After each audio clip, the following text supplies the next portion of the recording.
Hello everyone, mission engineering academy के online platform पर आपका स्वागत है।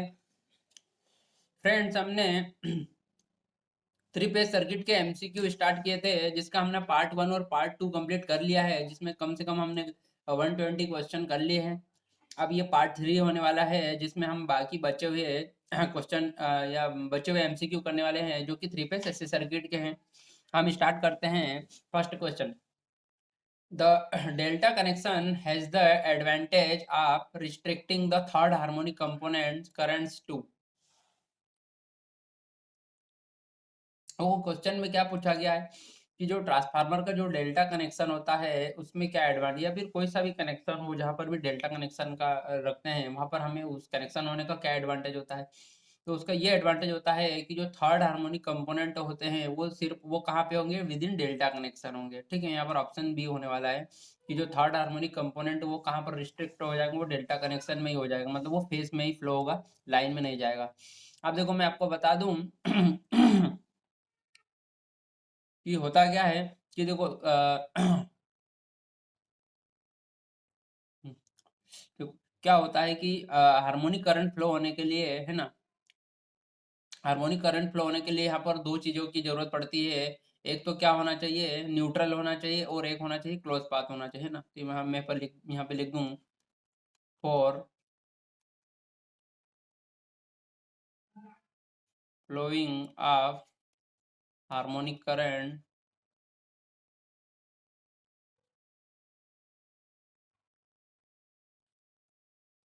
इन the circuit, there should be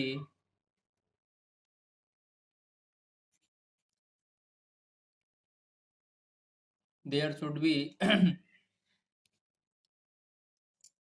to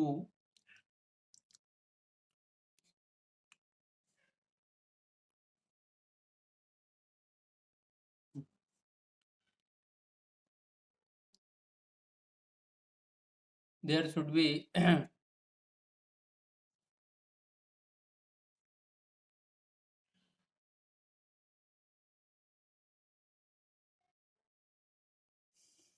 to criteria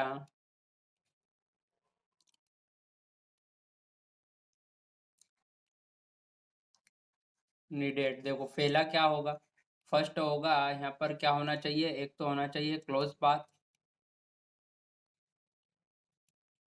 और दूसरा क्या होगा, दूसरा होना चाहिए यहाँ पर न्यूट्रल कनेक्शन। ठीक है, ये फिर ग्राउंड,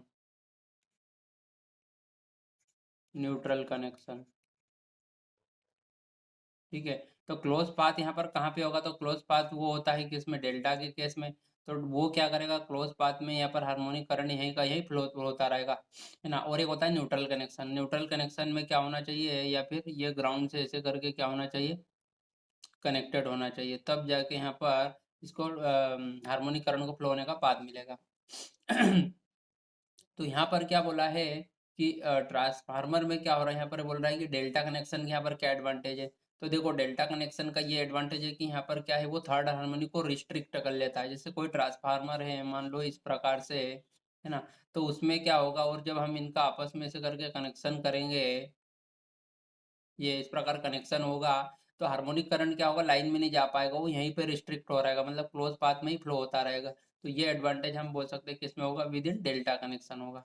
ठीक है, तो ये ऑप्शन भी हमारा हो जाएगा। नेक्स्ट क्वेश्चन में क्या दिया हुआ है, three phase delta connected load is consisting of a resistor of 8 ohm in series with a capacitor of 6 ohm reactance in each phase. देखो यहाँ पर डेल्टा कनेक्टेड लोड है, जिसमें लोड किस प्रकार दिया हुआ है, तो ये हमारा लोड हो जाएगा जो कि क्या है यहाँ पर 8 ओम का, और ये हो जाएगा हमारा कैपेसिटेंस, ये एक फेज।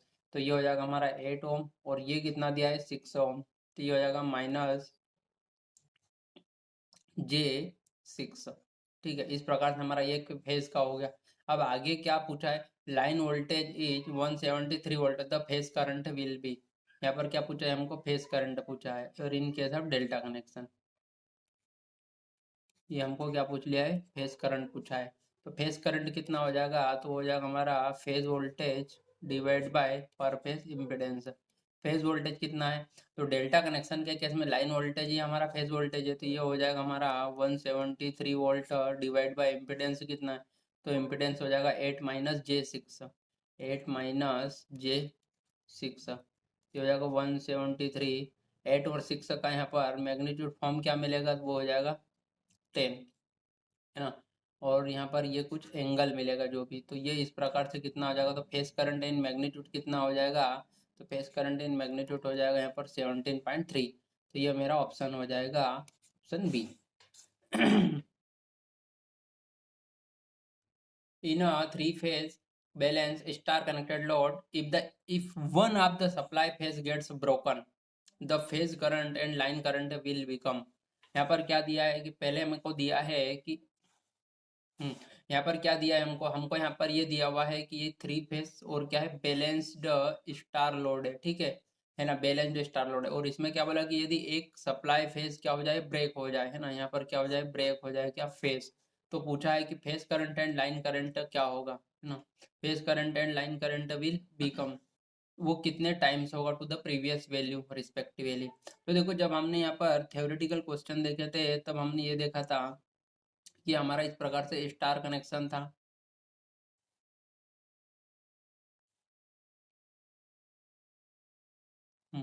ये हमारा स्टार कनेक्शन था जिसमें हमने देखा था और ये हमारा एक फेज क्या हो गया था, ब्रेक हो गया था, ठीक है। तब हमने यहाँ पर क्या देखा था, हमने कुछ इस प्रकार से करंट के रेशो देखा था जिसमें जो ब्रेक वाला था ये कितना हो गया था, √3 टाइम हो गया था। पहले क्या था, पहले क्या था, ओनली फेज था, जो कि बाद में ब्रेक होने पे कितना हो गया था, √3 टाइम ऑफ फेज करंट हो गया था। इस प्रकार से हमने ये देखा था 1/√3 हो रहा था, है ना, न्यू यहाँ पर। जबकि पहले क्या था, ये 1/1/1 कब, जब ये कंप्लीटली क्या था, बैलेंस्ड था तब, है ना, ये कब, जब बैलेंस्ड हो तब, ये बैलेंस्ड की कंडीशन में था पूरा का पूरा। अब ये ब्रेक होने के बाद, है ना, ये ब्रेक होने के बाद ये हो गया, तो यहाँ पर ये क्या मिल रहा है, तो ये हो जाएगा √3 टाइम हो जाएगा। अब देखो इनने क्या, स्टार है तो स्टार के केस में ही क्या होता है, लाइन करंट फेस करंट के बराबर होता है, तो इसी प्रकार से हम बोल सकते हैं कि वो √3 और √3 हो जाएगा, है ना, दोनों वैल्यू इक्वल टाइम से हो जाएगा प्रीवियस वैल्यू। तो ऑप्शन बी हो जाएगा यहाँ पर हमारा answer. Next question, next question में दिया है in delta connected circuit when one resistor is open तो द पावर, है ना। इनने क्या पूछा है यहाँ पर कि देखो पहले क्या था, हमारा डेल्टा कनेक्शन था, इसमें ये हमारा कुछ पावर ले रहा था, वो कितना लेगा, तो ये हो जाएगा 3 × V²Z × cos थीटा, इस प्रकार से ये ले रहा था, है ना। अब जैसे ही यहाँ पर क्या होगा, एक रजिस्टर हमारा क्या हो जाएगा, ओपन हो गया। अब हमारा एक रजिस्टर क्या हो जाएगा, ओपन हो गया, ये सप्लाई हमारा दिया था। अब ये यहाँ पर क्या हो जाएगा, हमारा ओपन हो गया, है ना, ये हमारा क्या हो गया, ब्रेक हो गया। तो अब हमको इस कंडीशन में देखना है कि अब कितना होना है। ये क्या हो गया मेरा ओपन डेल्टा, ये क्या हो गया, ओपन डेल्टा हो गया, ओपन डेल्टा के केस में। तो रेजिस्टेंस ओ सॉरी, या पावर क्या सेम रहेगा, नहीं, पावर सेम नहीं रहेगा, ठीक है। हाँ, अब ये पावर हो कितना जा रहा है, तो ये हो जा रहा है 2V²/Z cos थीटा, इतना हो जा रहा है, ठीक है। पहले 3 टाइम था, अब सिर्फ कितना रह जाएगा, 2 टाइम ही रह जाएगा। एक तो यहाँ पे होगा और यहाँ पे डिसिपेट होगा, पहले यहाँ पर यहाँ भी डिसिपेट हो रहा था, यहाँ भी और यहाँ भी, तो ये 3 टाइम हो रहा था। अब सिर्फ 2 ही फेज बचे, तो होगा 2V²Z/2V²Z/cos, ठीक है, ये पावर हो गया। तो यहाँ पर कितना पावर रिड्यूस कितने से हो रहा है वो हमको देखना है, या फिर इंक्रीज हो रहा है, इंक्रीज तो नहीं हो रहा, मतलब यहाँ पर ये डाउन हो जाएगा। अब रिड्यूस कितने से हो रहा है, तो देखो पहले कितना था, 3 था, ठीक है। न्यू कितना हो जाएगा, तो 3 - 2, तो कितना रिड्यूस हुआ, 1/3 रिड्यूस हो गया, तो ये रिड्यूस्ड बाय 1/3, तो ऑप्शन बी हमारा क्या हो जाएगा, राइट आंसर हो जाएगा। नेक्स्ट क्वेश्चन, नेक्स्ट क्वेश्चन में दिया है a phase sequence indicator rotates clockwise for phase sequence of R Y B, if the phase sequence is change to B R Y तो इट विल। अब यहाँ पर क्या दिया है, देखो ये दिया है, ये हमारा आर हो गया, ये वाई हो गया, और ये क्या हो गया, बी हो गया, है ना। तो ये इस प्रकार से वो बोल रहे हैं कि हम क्लॉकवाइज इसको रोटेट कर रहे हैं। तो देखो क्लॉकवाइज रोटेट कर रहे हैं तो क्या सीक्वेंस में बन रहा है, R then Y then B, तो हो जाएगा RY B। अब वो बोल रहा है कि यदि फेज सीक्वेंस को हम चेंज कर दे और क्या लिख दे, BRY कर दे, तो देखो हमने क्या किया, आर पे गए, ये फर्स्ट, ये सेकंड और थर्ड, ये है ना, और हमारे पास क्या है, ओवरऑल 3 ही है। तो अब यहाँ पर इनने क्या किया, उसको बी, आर और वाई लिख दिया। तो देखो 3 के बाद अगेन किससे स्टार्ट हो रहा है, 1 से स्टार्ट हो रहा है, तो ये 1 हो गया और ये 2 हो गया। अगेन मैं इसके आगे और बी लिख दूंगा तो ये 3 हो गया। तो देखो अगेन 1 2 3 इसी को फॉलो कर रहा है ये, है ना। तो यहाँ पर ये क्या हो जाएगा, ये भी इट विल रोटेट क्लॉकवाइज, ये भी तो क्लॉकवाइज ही रोटेट कर रहा है। अब मैं देखो और भी आपको इन अनदर वे बता सकता हूँ।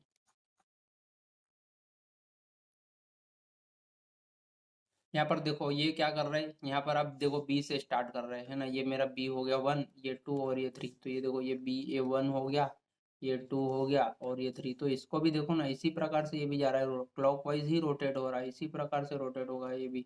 तो ये हो गया हमारा, यहाँ पर श्योर हो गया कि ये भी क्या करेगा, रोटेट करेगा क्लॉकवाइज। ऑप्शन बी हमारा राइट आंसर हो जाएगा। नेक्स्ट नेक्स्ट क्वेश्चन में क्या दिया हुआ है कि three star connected load of 3 angle 60 degree each and 3 delta connected load of 9 angle 60 degree ohm each are connected in parallel and fed from a 3 phase balanced source having line to neutral voltage of 120 volt. The line currents drawn from the supply will be। यहाँ पर क्या दिया है question में कि देखो दो load क्या है, पैरेलली कनेक्टेड है। पहले क्या है, एक लोड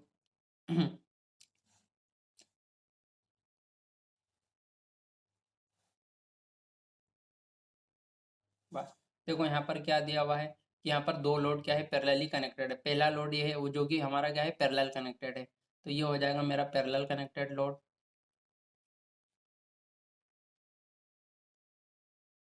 वो सॉरी, ये मेरा स्टार कनेक्टेड लोड हो गया। और एक लोड होगा जो कि मेरा क्या होने वाला है, तो ये अपना एक लोड हो जाएगा जो कि क्या होगा, डेल्टा कनेक्टेड हो गया। अब मैं इन दोनों को क्या कर रहा हूँ, पैरेलल कनेक्टेड कर रहा हूँ। हम्म,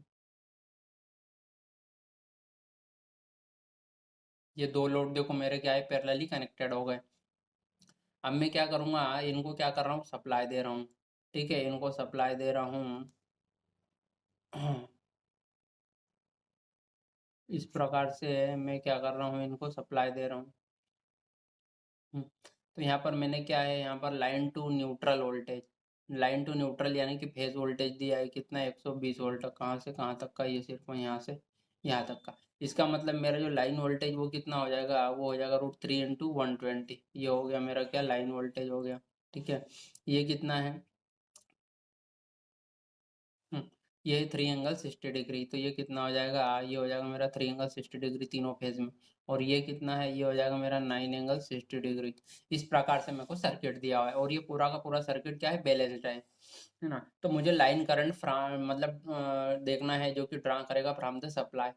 तो मैं इस सर्किट को कैसे वो कर सकता हूँ, ठीक है। तो इसके लिए ये मुझे यहाँ पर लाइन करंट कि ये पूरा का पूरा एक कंप्लीट लोड यहाँ पर कितना लाइन करंट ड्रा कर रहा है, ये मुझे देखना है। तो ये कब देख सकता हूँ एनालिसिस, जब मैं इसका पर फेस कर सकता हूँ। तो यहाँ पर क्या करूँगा, मैं जो डेल्टा कनेक्टेड लोड है इसको मैं क्या करूँगा, कन्वर्ट करूँगा इन स्टार। तो इसको जब मैं इन स्टार कन्वर्ट करूँगा, है ना, तो यहाँ पर इन करूँगा तो इसका जो जेड स्टार कितना बन जाएगा, तो ये हो जाएगा 1/3 × 9 एंगल 60 डिग्री। तो ये न्यू जो कितना होगा वो हो जाएगा मेरा 3 एंगल, ये 3 से 3 कट गया तो ये हो जाएगा 3 एंगल 60 डिग्री। इस प्रकार से तो मैं इसको यहीं पर अरेंज करूँगा और इसको मैं कन्वर्ट कर दूंगा। तो ये कितना हो जाएगा, ये न्यू वैल्यू हो गई यहाँ पर। हम्म, अब ये देखो न्यू स्टार क्या बनेगा, तो ये कुछ इस प्रकार से बन जाएगा 3 एंगल 60 डिग्री। ये इसके लिए हो जाएगा 3 एंगल 60 डिग्री और ये इधर के लिए हो जाएगा 3 एंगल 60 डिग्री। मतलब अब दोनों लोड मेरे क्या है, स्टार कनेक्टेड हो गए। अब मैं इसका पर फेज एनालिसिस कर सकता हूँ। तो अब जब मैं इसका पर फेज एनालिसिस करूँगा तो यहाँ पर मैं सर्किट ड्रा करूँगा, तो ये मेरा पर फेज वोल्टेज कितना है, 120 डिग्री। ठीक है, ओ सॉरी 120 वोल्ट, ये हो गया। और एक लोड मेरा कितना हो जाएगा, तो ये हो जाएगा मेरा 3 एंगल 60 डिग्री। और ये भी हो जाएगा मेरा कितना, 3 एंगल 60 डिग्री। ये दो लोड हो जाएंगे 3 एंगल 60 डिग्री। तो यहाँ पर मैं आराम से इस वोल्टेज को फाइंड कर सकता हूँ, लाइन वोल्टेज को। तो ये करंट कितना होगा ये कितना होगा, तो देखो ये जो 3 एंगल 60 डिग्री है,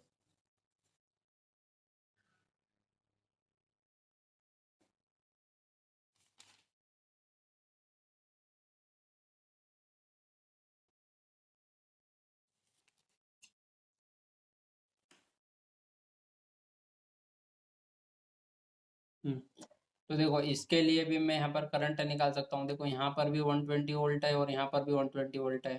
तो ये दो I1, ये हो गया मेरा I1 और ये हो गया मेरा I2। ठीक है, दो करंट हो गया। IL कितना हो जाएगा, I1 प्लस I2। तो यहाँ पर I1 की वैल्यू क्या हो जाएगी, तो I1 की वैल्यू हो जाएगी 120 डिवाइड बाय 3 एंगल 60 डिग्री, और I2 की वैल्यू भी कितनी हो जाएगी 120 angle divide by 3 angle 60 degree. मतलब इन मैग्नीट्यूड ये कितना हो जाएगा, तो ये भी मेरा 40 हो जाएगा और ये भी कितना हो जाएगा 40। मतलब ओवरऑल मेरा जो करंट हो जाएगा वो कितना हो जाएगा, तो जो IL जो टोटल करंट हो जाएगा वो मेरा हो जाएगा 80 एम्पियर। यहाँ पर जब क्वेश्चन को देखूंगा तो यहाँ पर कौन सा ऑप्शन सी मेरा यहाँ पर मिल रहा है ना। तो जो लाइन करंट रन करेगा फ्रॉम द सप्लाई हो जाएगा 80 एम्पियर।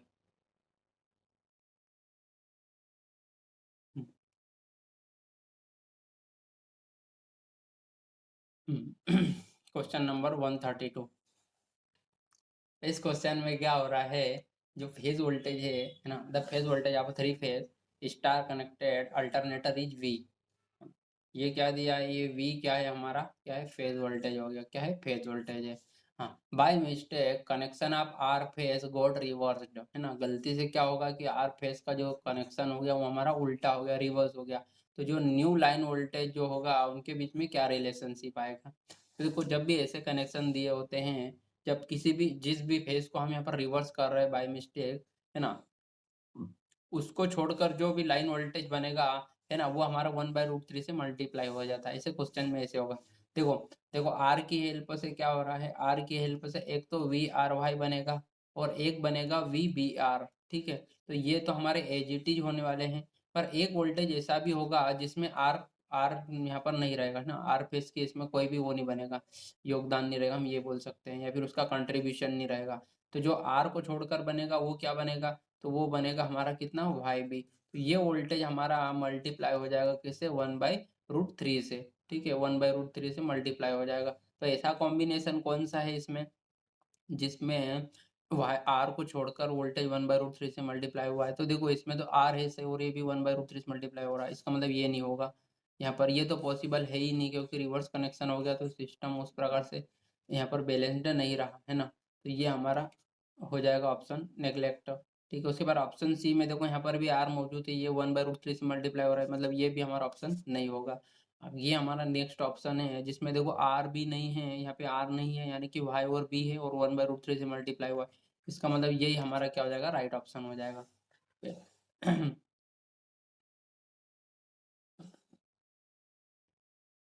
पूरा ऊपर। अब देखो इसमें क्या हुआ है कि इस प्रकार से हमारा देखो ये हो जाएगा VR, है ना, ये बैलेंस्ड सिस्टम था, ये VY और ये हो गया हमारा क्या VB। हम्म, तो ये VR हमारा क्या हो जाएगा, है ना, बाय डिफॉल्ट गलती से हमारा क्या हो जाएगा, ये कुछ इस प्रकार हो गया, है ना, ये VR हो गया, है ना, ये VY हो गया और ये हो गया हमारा VB। मतलब VR का कनेक्शन हमारा क्या हो गया, उल्टा हो गया। हम्म, तो जब भी हम यहाँ पर अब फाइंड करेंगे, तो ये जो लाइन वोल्टेज देखो यहाँ पर, ये लाइन वोल्टेज यहाँ पर क्या बन रहा है, ये कुछ इस प्रकार से रिवर्स देखने को मिल रहा है यहाँ पर ये। तो देखो ये आर का यहाँ पर उल्टा होने के कारण ये चीज होगी यहाँ पर।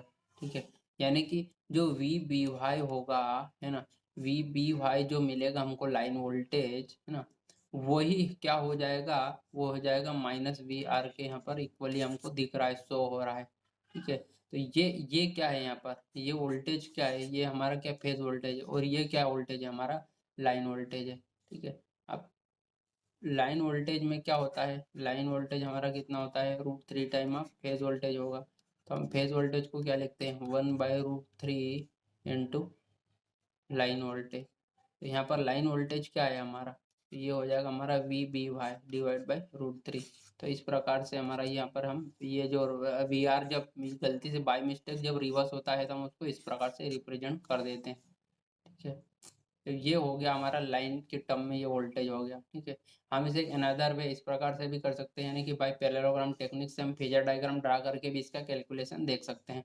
बट मैंने आपको ऐसे ही जो क्वेश्चन होते हैं है ना, उसको सॉल्व करने का सीधा सा यही तरीका बता दिया कि जो भी फेज रिवर्स हो रहा है ना, जो भी फेज जैसे कि आर फेज यहाँ पे रिवर्स हो रहा है ना, तो आर को छोड़कर जो भी लाइन वोल्टेज बनेगा 1/√3 से वो क्या हो जाएगा, मल्टीप्लाई हो जाएगा। ये हमको यहाँ पर ध्यान रखना है, बस यही हमारा यहाँ पर कॉन्सेप्ट होगा। जैसे कि ये मान लो कि हमारा यदि वाई फेज रिवर्स होता, तो यदि वाई फेज यदि रिवर्स होता तो फिर हमारा जो वी बी आर होता 1/√3 से मल्टीप्लाई हो जाता। ठीक है, इसी प्रकार यदि हमारा बी होता तो क्या होता, हमारा वो हो जाएगा फिर हमारा वी आर बाई 1/√3 से मल्टीप्लाई हो, फिर हमारा ये वाला ऑप्शन सही होता। कब, जब हमारा यदि बी क्या हो जाए, यदि रिवर्स हो जाए तब। ठीक है, तो ये हो जाएगा, तो इस प्रकार से हमारा ऑप्शन ए क्या हो जाएगा, सही हो जाएगा।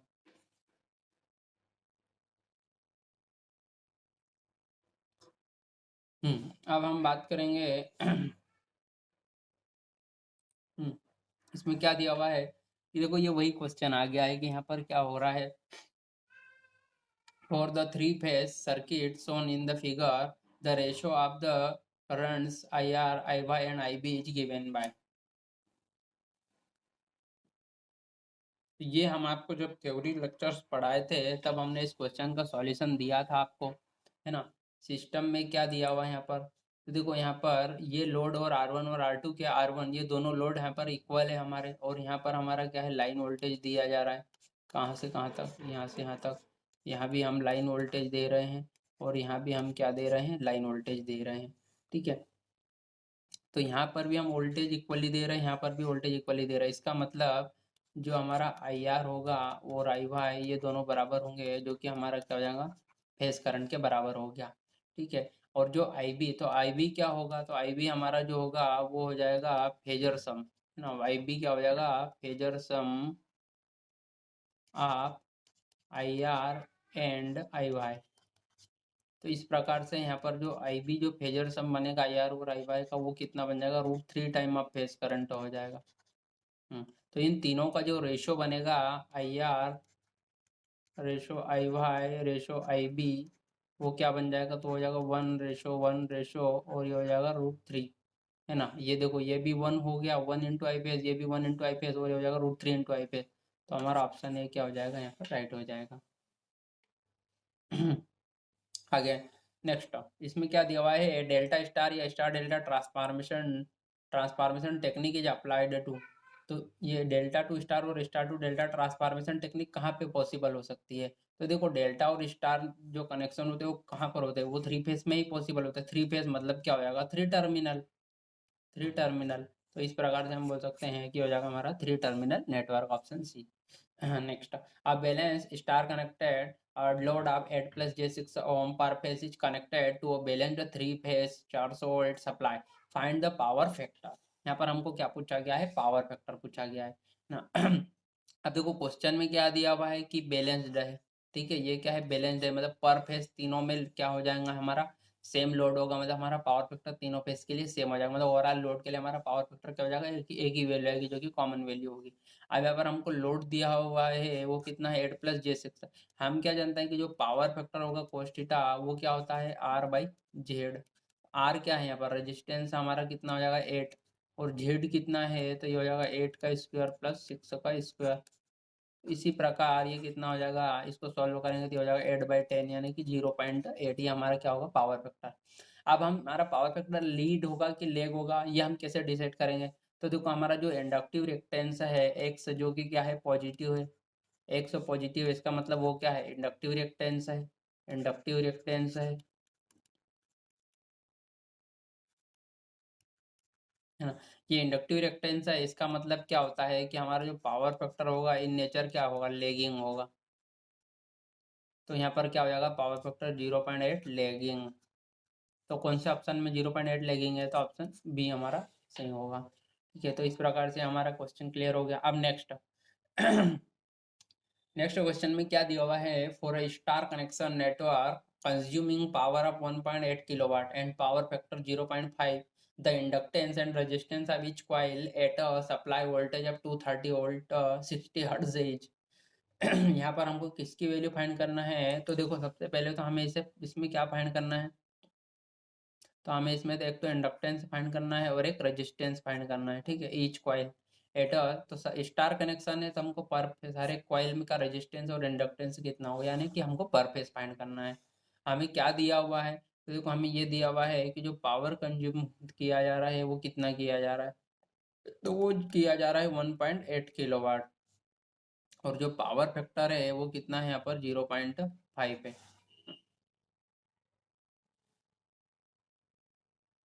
हम्म, तो सबसे पहले हम ये देखेंगे कि देखो पावर कौन लेगा, ओनली रेजिस्टेंस के द्वारा पावर यहाँ पर कंज्यूम होगा।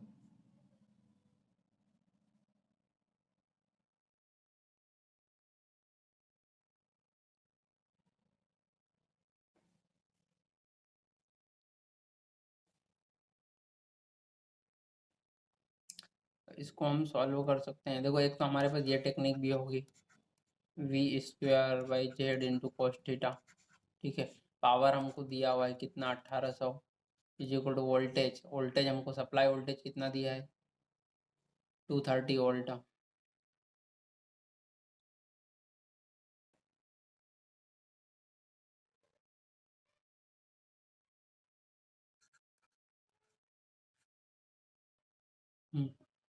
230 वोल्ट, और जेड हमको फाइंड करना है इम्पिडेंस, और पावर फैक्टर हमको कितना दिया है 0.5। तो हम यहाँ से क्या निकाल सकते हैं, तो हम यहाँ से इम्पिडेंस निकाल सकते हैं, हमारा इम्पिडेंस कितना हो जाएगा, तो यहाँ से हमारा जो इम्पिडेंस होगा है ना, जब हम इसको सॉल्व करेंगे तो ये हो जाएगा 230 × 230 डिवाइड बाय 1800 × 0.5। अब देखो ये हमने काटा, ये काट दिया, ठीक है। अब ये कितना हो जाएगा, तो ये हो जाएगा हमारा 529, ठीक है। 23 और 23 का हमारे पास क्या आ जाएगा प्रोडक्ट, 529 डिवाइड बाय 18 × 0.5। जब हम इसको सॉल्व करेंगे, इसको काटते हैं तो ये कितने बार टाइम कटेगा, तो ये हो जाएगा हमारा ना पंप,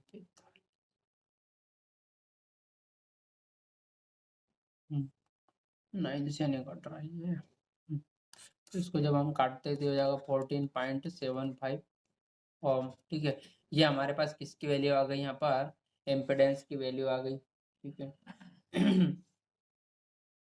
अब हमारे पास क्या है, इम्पिडेंस जो आएगा वो कितना आ गया 14.75 आ गया। हमें क्या पता करना है, हमें ये पता करना है कि आर क्या होगा और यहाँ पर एल क्या होगा, है ना, ये हमको पता करना है। तो देखो आर क्या होता है, तो देखो पावर फैक्टर हमारे पास दिया हुआ है जो कि क्या होगा R/Z, तो यहाँ से हम आर की वैल्यू फाइंड कर सकते हैं जेड इंटू कोस थीटा। तो यहाँ पर जेड कितना है 14.75 इंटू कोस थीटा कितना है 0.5 दिया हुआ है। तो देखो हम आर की वैल्यू यहाँ पर डायरेक्टली एक बार में फाइंड कर सकते हैं, सिर्फ हमें एक बार यही कैलकुलेशन कभी हम कर पाएंगे कि यहाँ पे जेड की वैल्यू कैसे निकालते हैं, तो ये बहुत ईजी हो जाएगा यहाँ पर आंसर को डिटेक्ट करना। तो 14.75 इसका हाफ कितना होगा, तो ये हो जाएगा मेरा 7.4 ओम, ये हो जाएगा मेरा रजिस्टेंस। और यदि मेरे पास रजिस्टेंस भी आ गया तो देखो इंडक्टेंस में कैसे फाइंड कर पाऊंगा, तो यहाँ पर देखो यहाँ पर क्या होगा, तो ये हो जाएगा मेरा R² प्लस XL का स्क्वायर, इस प्रकार से होता है। तो मैं यहाँ से XL की वैल्यू कैसे फाइंड करूँगा, तो ये हो जाएगा Z का स्क्वायर माइनस R का स्क्वायर। जब मैं यहाँ पर Z की और R की वैल्यू पुट करूँगा तो मुझे XL कितना मिलेगा 12.75। अब देखो यहाँ पर XL की वैल्यू कितनी होगी, तो वो होती है 2πfL, है ना। टू भी हमको पता है, पाई की वैल्यू पता है, फ्रीक्वेंसी हमको 60 हर्ट्ज दी है, तो एल की वैल्यू हम कैसे लिख सकते हैं, तो हम एल की वैल्यू लिख देंगे यहाँ पर बाय सॉल्यूशन 0.03 हेनरी। तो हमारा ऑप्शन देखो यहाँ पर रेजिस्टेंस आर की वैल्यू 7.4 ओम, है ना, ये हो जाएगा 7.4 ओम। तो देखो हम सिर्फ डायरेक्टली रेजिस्टेंस की वैल्यू देख के भी यहाँ पर आंसर यहाँ पर लगा सकते हैं, मतलब इसके आगे हमको कैलकुलेशन करने की जरूरत नहीं पड़ती। तो ये हो गया हमारा ऑप्शन सी। तो देखो देखो आप किसी भी ऐसे क्वेश्चन को सॉल्व करने की बहुत सारे मतलब आपको वे मिल सकते हैं, आपको पता भी होंगे, बट हमको ऐसा ही वे चुनना है ना, इस टाइप से करना है जिसमें हमको कैलकुलेशन कम से कम करना पड़े, और यदि कैलकुलेशन भी करना पड़े तो आप विदाउट कैलसी या विदाउट कैलकुलेटर आप उसको सॉल्व कर पाओ, तो हमको ऐसा तरीका चुनना है। तो ये जो तरीका होगा जिसमें हमको कैलकुलेशन क्या होगा कम से कम पड़ेगा, या फिर कम से कम फैक्टर्स का मल्टीप्लिकेशन करना पड़ेगा, ठीक है, तो आप इस वे को अपनाइए। ठीक है, तो ऑप्शन सी हो गया हमारा 7.4 ओम रेजिस्टेंस की वैल्यू। नेक्स्ट क्वेश्चन, इसमें क्या पूछा है, in a 3 phase balanced delta connected system each phase voltage contains a fundamental, a third harmonic and a fifth harmonic of RMS values 100 volt, 30 volt and 20 volt respectively. What is the RMS value of the line to line voltage. तो देखो यहाँ पर ऐसा दिया हुआ है, एक voltage इस प्रकार दिया होगा जिसमें फंडामेंटल हो जाएगा, ये हो जाएगा मेरा, है ना, ये आरएमएस वैल्यू है ना। तो ये इस प्रकार से मैक्सिमम वैल्यू किस प्रकार दी होगी, तो हो जाएगा 100√2, और ये हो जाएगा साइन ओमेगा टी, ये फंडामेंटल हो गया, प्लस ये हो जाएगा 30√2, है ना, ये मेरी मैक्सिमम वैल्यू हो जाएगी, है ना, 30√2। और ये देखो ये पहले क्या हमको दिया था, तो हमको पहले दिया फंडामेंटल, फिर बोला थर्ड हार्मोनिक, तो थर्ड हार्मोनिक कितना हो जाएगा, तो हो जाएगा sin 3 ओमेगा टी, और प्लस फिर हो जाएगा हमारा, ये हो जाएगा 20√2 sin 5 ओमेगा टी, ये मेरा फिफ्थ हार्मोनिक हो गया। ठीक है, अब ये मैक्सिमम वैल्यू हो गई, तो आरएमएस वैल्यू कितना हो जाएगा, तो जो आरएमएस फंडामेंटल आरएमएस कितना हो जाएगा, तो हो जाएगा 100। फिर जो हमारा थर्ड हार्मोनिक्स का हो जाएगा वो कितना हो जाएगा, तो हो जाएगा 30। इसी प्रकार से फिफ्थ का आरएमएस वैल्यू कितना होगा फिफ्थ हार्मोनिक का, तो वो हो जाएगा मेरा 20। तो जब हम ओवरऑल जब इसका जो आरएमएस वैल्यू निकालेंगे, तो वो इस प्रकार होगा, RMS 1 का स्क्वायर प्लस RMS 2 का स्क्वायर, और इस प्रकार RMS 3 का स्क्वायर। ठीक है, सॉरी, ये हो जाएगा मेरा स्क्वायर। तो इस प्रकार से मैं जब वैल्यू पुटअप करूँगा, तो यहाँ पर क्या हो जाएगा, तो ये हो जाएगा यहाँ पर 100 का स्क्वायर यानी कि RMS 1 का स्क्वायर प्लस 30 का स्क्वायर प्लस RMS 3 यानी कि 20 का स्क्वायर। तो जब इनको सॉल्व करेंगे तो जो आरएमएस वैल्यू मिलेगी ओवरऑल वो मिलेगी। तो अब यही हमारा यहाँ पर क्या है, ऑप्शन में दिया हुआ है, तो ऑप्शन में देखेंगे तो हमको कौन सा मिल रहा है, तो देखो 100 का स्क्वायर प्लस 30 का स्क्वायर प्लस 20 का स्क्वायर, तो ये हो गया हमारे ऑप्शन ए से मैच हो गया आंसर। तो ये हो गया हमारा, ठीक है, क्वेश्चन कंप्लीट हो गया जिसमें हमने आरएमएस वैल्यू को फाइंड करके देख लिया कि कैसे होगा आरएमएस वैल्यू।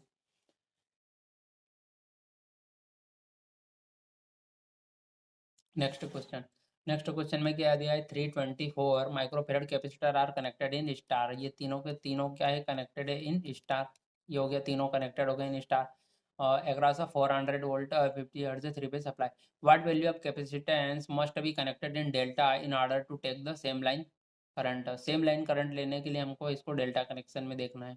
ठीक है, तो ये देखो ये कितना है हमारा 24 ये माइक्रोफेराड, ठीक है, ये भी मेरा 24 माइक्रोफेराड, और ये भी हो जाएगा 24 माइक्रोफेराड। ठीक है, इसको क्या करना है, इसको हमें इस डेल्टा में कनेक्ट करना है, इस प्रकार से हमको क्या करना है, इसको ट्रांसफॉर्म करना है। तो यहाँ पर जो डेल्टा टू होगा वो कितना होगा, वो हो जाएगा 1/3 टाइम ऑफ कैपेसिटेंस इनके साथ स्टार, जो कि जस्ट अपोजिट होगा इसके रजिस्ट इक्विवेलेंट रेजिस्टेंस केस के। तो ये कितना हो जाएगा, ये हो जाएगा 1/3, और स्टार के केस में कितना दिया हुआ है 24, तो ये हो जाएगा मेरा 8 माइक्रोफेराड। तो ऑप्शन डी हमारा क्या हो जाएगा यहाँ पर 8 माइक्रोफेराड, ये हो जाएगा हमारा। P140 क्वेश्चन हमारे कंप्लीट हो गए। अब नेक्स्ट नेक्स्ट हमारा दिया है a three phase star connected system with 230 volt between each phase and neutral has resistance of 4.5 ohm and 6 ohm respectively in each phase. The current flowing in the neutral is, यहाँ पर क्या पूछा गया हमको, neutral current connection में कितना current flow हो रहा है। यहाँ पर क्या है, स्टार कनेक्टेड सिस्टम है ना, तो ये हमारा स्टार कनेक्टेड सिस्टम होगा। अब फेज और न्यूट्रल के बीच में ना इस प्रकार से हमारा ये कितना है 4.5 ओम है और ये 6 ओम है, इस प्रकार से ये फ्लो हो रहा है। ये हो जाएगा हमारा फेज 230 वोल्ट, हमने क्या दिया यहाँ पर वोल्टेज अप्लाई किया हुआ है। तो न्यूट्रल कनेक्शन में कितना करंट फ्लो होगा वो हमें देखना है, current flowing in the neutral connection.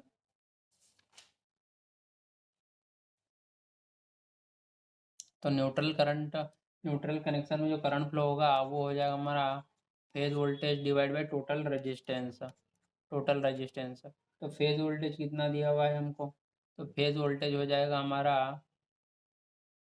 230 divide by √3, और डिवाइड बाय टोटल रेजिस्टेंस कितना हो जाएगा, तो टोटल रेजिस्टेंस हो जाएगा हमारा, वो हो जाएगा 4.5 प्लस 6, 4.5 प्लस 6, ये हो जाएगा 133, 133 डिवाइड बाय ये हो जाएगा कितना, 10.5, 10.5। तो न्यूट्रल करंट कितना आएगा, तो हमारा जो न्यूट्रल करंट हो जाएगा वो हो जाएगा कितना, तो इसको जब हम कैंसिल आउट करेंगे एक दूसरे से तो हमको ये मिलेगा 12.62 एम्पियर। तो 12.62 एम्पियर ये हमारा कौन से ऑप्शन में है, तो ये हो जाएगा हमारा ऑप्शन है 12.62। तो ये हो गया हमारा न्यूट्रल कनेक्शन। अब देखो यहाँ पर ये पूछा कहाँ पर था,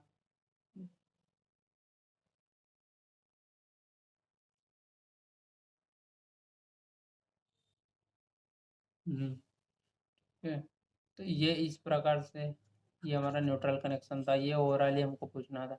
अब देखो यहाँ से यहाँ तक का ये पूरा हमको क्या है, ओवरऑल लाइन करंट भी दिया हुआ था, ये मेरा क्या था, लाइन करंट था, वो लाइन वोल्टेज था। हमने इसको क्या किया, सिर्फ इतना इसके क्रॉस में ये रेजिस्टेंस किसके, एक फेज के क्रॉस में कनेक्टेड है, तो इसलिए हमने इसको फेज में कन्वर्ट कर लिया, तो इस प्रकार हमारा ये न्यूट्रल करंट हो गया। The complex power in phase BC of a three-phase supply with an effective line voltage 240 volt is shown in figure below। देखो यहाँ पर क्या दिया हुआ है, यहाँ पर जो अनबैलेंस्ड लोड दिया हुआ है, ये लोड क्या है मेरा, अनबैलेंस्ड लोड दिया हुआ है। हमको क्या देखना है यहाँ पर, बी टू सी है ना, ये ए हो गया, ये बी टू सी। तो यहाँ पर हमको बताना है क्या, है ना, फेज बी टू सी में क्या हो रहा है, हमको कॉम्प्लेक्स पावर देखना है ना, यहाँ पर बी टू सी में हमको क्या देखना है, कॉम्प्लेक्स पावर देखना है।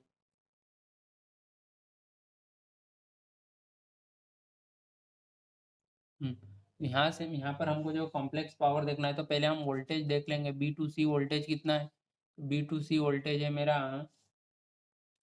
240 एंगल -120 डिग्री, ये हो जाएगा -120 डिग्री, ठीक है, 240 एंगल -120 डिग्री। देखो इस प्रकार से है, ये हमारा हो जाएगा, ये ए हो गया, ये हो गया बी, और ये हो गया सी, है ना, ये हो गया सी। तो हम इसको यदि इन लाइन के टर्म में देखेंगे तो बी टू सी वोल्टेज कितना हो गया, तो ये हो गया मेरा बी टू सी, ये, तो ये मेरा बी सी, तो बी सी कितना हो गया, देखो ये हो गया मेरा -120 डिग्री, क्योंकि मैं यहाँ पर क्या कर रहा हूँ, एक लाइन वोल्टेज जो मेरा ऑलरेडी दिया होगा यहाँ पर, वो मेरा, मैं इसको 0 डिग्री मान रहा हूँ, तो 0 से 120 डिग्री के बाद, सॉरी,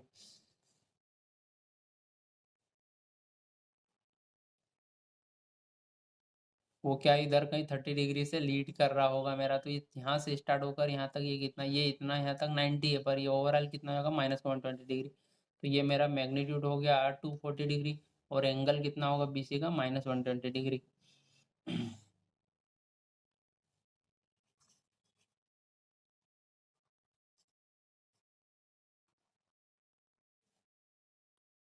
हम्म, ये कुछ इस प्रकार से हो जाएगा, है ना, ये हो जाएगा मेरा वी ए सी, ये हो जाएगा वी बी सी, और ये हो जाएगा बी सी ए। तो ये कितना हो जाएगा, 120 डिग्री एंगल है, ये बी सी की वैल्यू मेरे को कितनी दी है, 240 डिग्री दी है, और एंगल में माइनस के 120 डिग्री, ये हो गया बी बी सी। अब यहाँ पर देखो इम्पिडेंस कितना दिया हुआ है, यहाँ पर ये बी है और सी के बीच में इम्पिडेंस कितना दिया हुआ है, तो यहाँ पर जेड दिया हुआ है मेरे को कितना, 15 एंगल यानी कि 15 एंगल 30 डिग्री, ये हो गया जेड। तो यहाँ से मैं इस फेज में यहाँ पर मैं करंट निकाल सकता हूँ, यहाँ पे करंट कितना फ्लो हो रहा होगा, तो यहाँ पर जो फेज करंट होगा बी टू सी कितना हो जाएगा, तो वो हो जाएगा voltage V B C divide by Z, तो ये हो जाएगा 240 angle -120 degree divide by impedance कितना हो जाएगा, 15 एंगल 30 डिग्री। जब आप इनको सॉल्व करेंगे तो ये कितना हो जाएगा, करंट कितना होगा मेरे पास, तो ये करंट हो जाएगा 240 -15, और ये हो जाएगा माइनस के 150 डिग्री, है ना, ये हो जाएगा मेरा कितना, -के 150 डिग्री। तो अब मैं यहाँ पर क्या करूँगा, यहाँ पर हमको क्या पूछा है, हमको पूछा है क्या, कॉम्प्लेक्स पावर पूछा है ना, कॉम्प्लेक्स पावर पूछा है, कॉम्प्लेक्स पावर की वैल्यू मतलब ये हमको पूछा है एस, जो कि कितना होता है पी प्लस जे क्यू होता है। तो सबसे पहले हम क्या करेंगे, यहाँ पर पी फाइंड कर लेंगे। तो पी कितना हो जाएगा, तो पी हो जाएगा मेरा, एक फेज में देख रहे हैं हम, तो ये हो जाएगा वी आई कोस थीटा। ठीक है, वी आई कोस थीटा। तो वोल्टेज कितना दिया हुआ है, तो वोल्टेज दिया हुआ है हमको 240 वोल्ट, और करंट कितना हो जाएगा 240 डिवाइड बाय 15। और एंगल कितना हो जाएगा, तो एंगल हमारे इनके बीच में, तो वोल्टेज और करंट के बीच में एंगल कितना बन रहा है तो देखो वोल्टेज हमारा -120 डिग्री था, और करंट कितना है -150 डिग्री। देखो ये हमारा इस प्रकार से वोल्टेज बन रहा था, जो कि यहाँ से कितना था, -120 डिग्री था, यहाँ से, यहाँ से सॉरी, यहाँ से ये ओवरऑल। और करंट कहाँ है, वो ओवरऑल कितना बना रहे हैं माइनस, तो यहाँ से यहाँ तक का एंगल कितना हो जाएगा, ये मेरा वोल्टेज हो गया और ये करंट। तो इनके बीच में एंगल कितना बन रहा है, 30 डिग्री बन रहा है ओवरऑल। तो यहाँ पर मेरा पावर फैक्टर एंगल कितना हो जाएगा, 30 डिग्री, तो हो जाएगा cos 30। अब इनका यहाँ पर कैलकुलेशन क्या बनेगा, तो ये हो जाएगा मेरा 3325 वाट। ये हो गया मेरा एक्टिव पावर। और इसी प्रकार मैं यहाँ पर रिएक्टिव पावर भी फाइंड करूंगा, तो रिएक्टिव पावर कितना हो जाएगा, वी आई साइन थीटा। तो अगेन भाई वोल्टेज कितना हो गया मेरे पास, तो वोल्टेज हो जाएगा 240 इंटू करंट हो जाएगा 240 डिवाइड बाई 15, और ये हो जाएगा सॉरी साइन 30, है ना। ये हो जाएगा मेरा कितना, साइन 30। ये हो जाएगा मेरा क्या, साइन 30। तो जब हम इसको सॉल्व करेंगे तो हमारे पास ये कितना हो जाएगा, 1920 वोल्ट एम्पियर रिएक्टिव। तो हमको क्या पूछा है यहाँ पर, कॉम्प्लेक्स पावर पूछा है। यहाँ पर कॉम्प्लेक्स पावर है, तो कॉम्प्लेक्स पावर में देखो पी हमारा कितना आया है 33, मतलब 3325 वाट हो गया, और जो रिएक्टिव पावर हो गया हमारा 1920 वोल्ट एम्पियर रिएक्टिव। तो ये ऑप्शन डी हो जाएगा। अब देखो हम यहाँ पर और भी एक तरीके से फाइंड कर सकते थे। देखो हमको जब भी डेल्टा लोड दिया हुआ है, ठीक है, डेल्टा लोड दिया रहता है, तो हम क्या करते हैं कि हम जो ओवरऑल थ्री फेज पावर को हम कैसे लिख सकते हैं, मैं आपको इन शॉर्ट ट्रिक में बताऊंगा। तो ये हम लिखते हैं कितना, 3 V² by Z into cos theta. कुछ हम इस प्रकार देखते हैं, ठीक है। अब यहाँ पर क्या है, हमको सिर्फ एक ही फेज में देखना है कॉम्प्लेक्स पावर, तो ये एक फेज के लिए कितना हो जाएगा, इसको सिर्फ एक बार लिख दो, V² by Z into cos theta. ठीक है, ये हो गया। तो यहाँ पर वोल्टेज हमको कितना दिया हुआ है 240, तो ये हो जाएगा 240 का स्क्वायर डिवाइड बाय जेड कितना दिया हुआ है 15, इंटू कॉस, और एंगल कितना दिया है ये 30, तो ये हो जाएगा cos 30। तो आप यहाँ से एक्टिव पावर को और एक फेज के लिए डायरेक्टली लिख दो, यहाँ पर ये हो जाएगा 33 × 2.5 वाट। ये हो गया हमारा कैलकुलेशन, और ये आ गया हमारा आंसर। तो ये आपको, आप इसको ऐसा इन शॉर्ट भी यहाँ पर सॉल्व कर सकते हो। ठीक है, अब नेक्स्ट क्वेश्चन।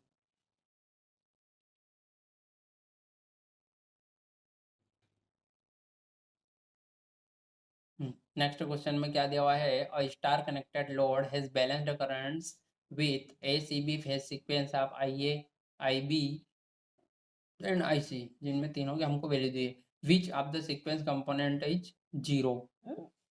इसमें क्या दिया हुआ है, स्टार कनेक्टेड लोड है और बैलेंस्ड करंट है, और सीक्वेंस क्या दी हुई है हमको, ए सी और ये बी, सॉरी।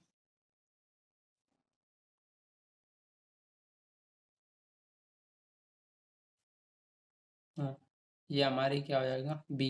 ये हो जाएगा कितना, 100 एंगल 0 डिग्री। ये हो जाएगा 100 एंगल -120 डिग्री, और ये हो जाएगा 100 एंगल प्लस के 120 degree, sorry 120 degree. Which of the sequence is zero. तो आप देखो यहाँ पर ये हमको पूरा बैलेंस्ड दिख रहा है। अब देखो हम डायरेक्ट देख रहे हैं कि सिस्टम हमको बैलेंस्ड दिया हुआ है ना, बैलेंस करंट फ्लो हो रहा है। तो बैलेंस्ड का मतलब क्या होता है, बैलेंस्ड का मतलब ये होता है क्या है, पॉजिटिव सीक्वेंस, मतलब नो निगेटिव और नो जीरो सीक्वेंस। ठीक है, नो निगेटिव और नो जीरो सीक्वेंस। तो यहाँ पर क्या होगा, यहाँ पर कौन सी सीक्वेंस कंपोनेंट जीरो हो जाएगी यानी नहीं होगी, तो एक तो जीरो और एक निगेटिव सीक्वेंस कंपोनेंट्स ओनली। तो 145 का हमारा कौन सा हो जाएगा, तो हो जाएगा ऑप्शन है, यहाँ पर जीरो और नेगेटिव सीक्वेंस नहीं होगी यानी कि जीरो होगी। Next question, when phase sequence of the balance supply to a three phase balance load is reversed. क्या हो रहा है कि जब भी हम फेज सीक्वेंस क्या होंगे, थ्री बैलेंस सप्लाई की फेज सीक्वेंस को रिवर्स करेंगे तो जो लोड होगा वो भी रिवर्स हो जाएगा क्या?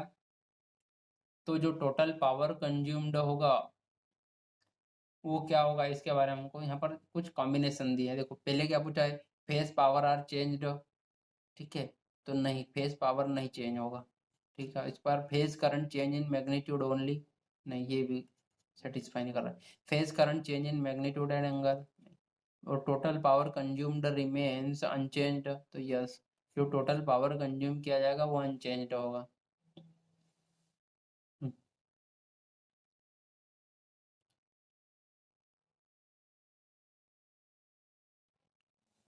In a balanced three-phase four-wire system of power transmission, the phase sequence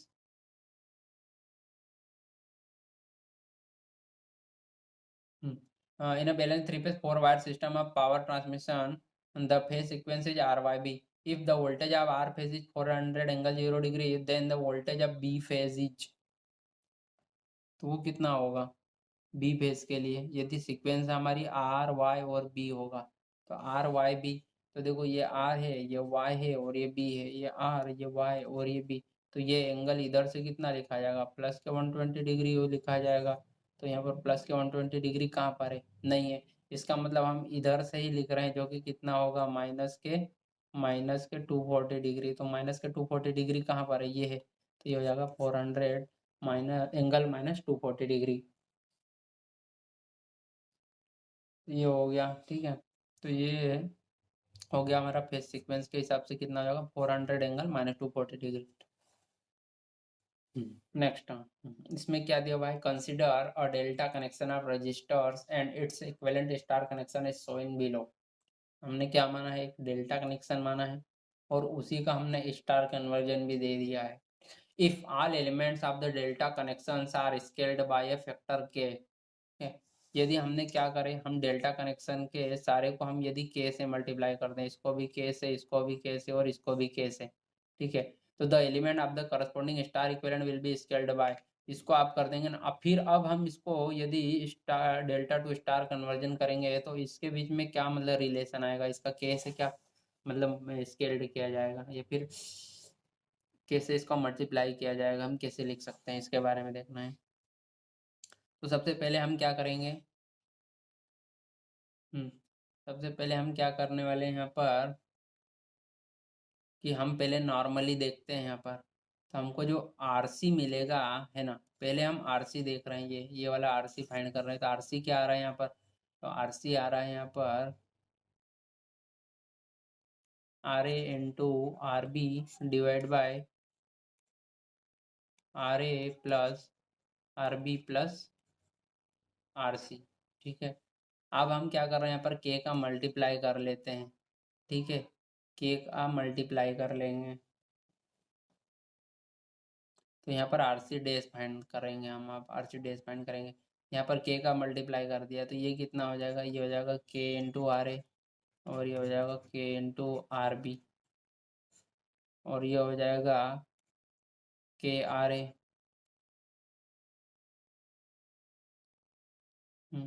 ये हो जाएगा के आर बी और ये हो जाएगा के आर सी। तो आपको यहाँ पर आर सी डैश की क्या वैल्यू देखने को मिल रही है, तो हो जाएगा K square into R A R B divide by, ये कितना हो जाएगा, ये हो जाएगा K into R A plus R B plus R C. जब आप इसको कैंसिल आउट करोगे तो ये आर सी डैश की वैल्यू कितनी आ जाएगी, हो जाएगा के इंटू आर सी, है ना, के इंटू आर सी। तो हम यहाँ पर क्या देख सकते हैं कि यहाँ पर किससे मल्टीप्लाई हो रहा है, तो इनडायरेक्टली हमको दिख रहा है यहाँ पर कि हम यहाँ ये के से मल्टीप्लाई कर रहे हैं, ठीक है, ये हो जाएगा हमारा ऑप्शन, ठीक है। अब नेक्स्ट क्वेश्चन में या लास्ट क्वेश्चन है हमारा ये, इसके बाद हमारा जो थ्री फेज सर्किट है वो कंप्लीट होने वाला है, ठीक है। ठीक, और भी कुछ क्वेश्चन बचे हैं, सॉरी, ठीक है। हाँ, तो देखो यहाँ पर क्या दिया हुआ है, यहाँ पर दिया हुआ है ना, 150 नंबर क्वेश्चन की बात कर रहे हैं। क्वेश्चन में दिया है और balanced delta connected load has an impedance of 9 angle 30 degree. What is the impedance per phase of the equivalent star? तो देखो यहाँ पर क्या हो रहा है फ्रेंड्स कि डेल्टा में हमको दिया हुआ है कितना 9 एंगल 30 डिग्री, ठीक है। तो ये स्टार में कितना होगा, तो स्टार में कितना हो जाएगा, तो स्टार में ये हो जाएगा 1/3 टाइम आप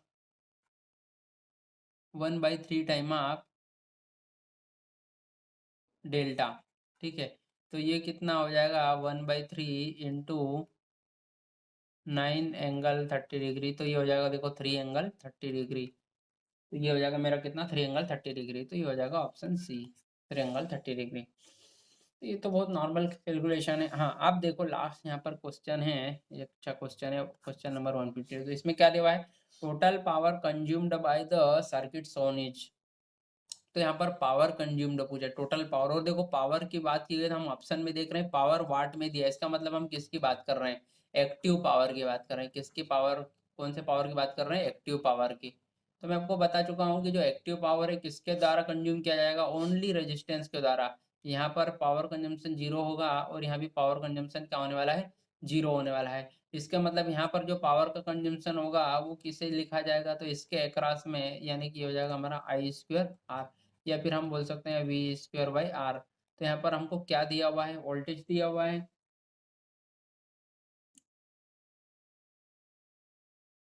नहीं दिया हुआ है हमको।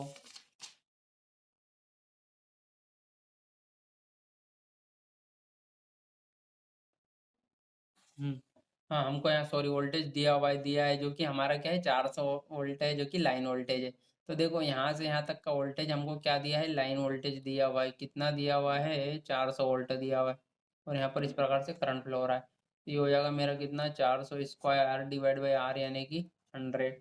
तो जब हम इसको सॉल्व करेंगे तो हमें जो मिलेगा वो कितना मिलेगा, तो हम इसको जब सॉल्व करेंगे तो ये हमारा हो जाएगा कितना 1600 वाट। तो ये हो जाएगा option C. Next question, 0 degree degree connection can also be defined as. तो ये हमारा आज का लास्ट क्वेश्चन होने वाला है। इसके बाद हमारा जो 3 फेज सर्किट वो एकदम कम्प्लीटली क्लोज कर दिया जाएगा, ठीक है। हाँ तो इसमें क्या दिया हुआ है, 0 डिग्री और 180 डिग्री कनेक्शन। तो 0 डिग्री और 180 डिग्री कनेक्शन तभी पॉसिबल होते हैं जब दोनों साइड है ना, प्राइमरी और सेकेंडरी दोनों सेम हो, ठीक है। या तो दोनों स्टार स्टार होंगे, है ना, ये भी 0 डिग्री या फिर 180 डिग्री को रिप्रेजेंट करेगा, या फिर दोनों क्या होना चाहिए, डेल्टा डेल्टा होना चाहिए। ये भी 0 डिग्री 180 डिग्री को ही करता है। तो देखो यहाँ पर डेल्टा डेल्टा है क्या, नहीं है। स्टार स्टार है क्या, तो ये तो नहीं होगा, डेल्टा स्टार है। स्टार स्टार है, हाँ। स्टार डेल्टा है, नहीं होगा। इनडायरेक्ट है, ये तो होता ही नहीं कुछ ऐसा, ठीक है। Star connection, indirect star connection. तो ये हो जाएगा हमारा ऑप्शन बी, ठीक है। तो फ्रेंड्स इस प्रकार के वीडियो पाने के लिए हमारे चैनल को लाइक करें, शेयर करें, सब्सक्राइब करें। हम आपके लिए ऐसे ही एमसीक्यू प्रैक्टिस जो लेक्चर है वो लाते रहेंगे। हमको सपोर्ट की जरूरत, हमें आपके सपोर्ट की ज़रूरत है। आप हमें सपोर्ट करिएगा, हम आपके लिए मेहनत करेंगे, ठीक है। जय हिंद, जय भारत। हमारे चैनल को एक बार फिर से कहूँगा, लाइक करें, शेयर करें, सब्सक्राइब करें। Thank you.